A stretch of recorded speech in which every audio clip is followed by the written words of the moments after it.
সকল রাজনীতিবিদদের এই কথাই বলবো, এই দেশের মাটি এবং মানুষকে ভালোবেসে যেন তার রাজনীতি। আব্দুল হামিদ ছিলেন একটানা দুইবারের রাষ্ট্রপতি।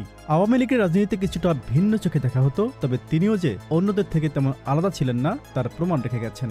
নিজ পরিবারের খায়েশ মেটাতে ধ্বংস করেছেন রাষ্ট্রের কাড়ি কাড়ি টাকা, অপ্রয়োজনীয় উন্নয়ন দিয়ে ধ্বংস করেছেন বিস্তীর্ণ হাওড়। তার লোভের কাছে এখন ধরাশায়ী কিশোরগঞ্জের কৃষি ও জীববৈচিত্র্য।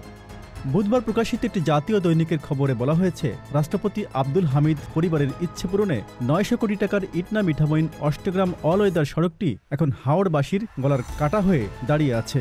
এছাড়াও ওই সড়ককে কেন্দ্র করে আরও 5,000 কোটি টাকার একটি প্রকল্প নেওয়া হয়, যা নিয়ে এখন বিপাকে রয়েছে অন্তর্বর্তী সরকার।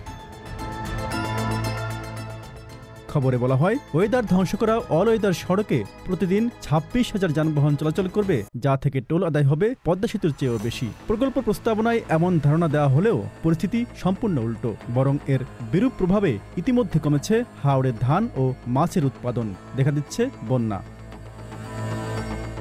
খোঁজ নিয়ে জানা গেছে, কেবল এই সড়কটিই নয়, ক্ষমতায় থাকতে হাওড়ের মধ্যে তিনি করেছেন বিশ্ববিদ্যালয় ও সেনানিবাস। বিস্তীর্ণ ফসলের জমি নষ্ট করে গড়ে ওঠা বিশাল আকারের এই প্রকল্পগুলির কারণে কৃষিতে প্রভাব পড়েছে বিরূপ হয়ে। দেশের মোট খাদ্য নিরাপত্তার জন্য হুমকি হয়ে দেখা দিয়েছে আব্দুল হামিদের খায়েশের এই প্রকল্পগুলো। Z news, Dhaka.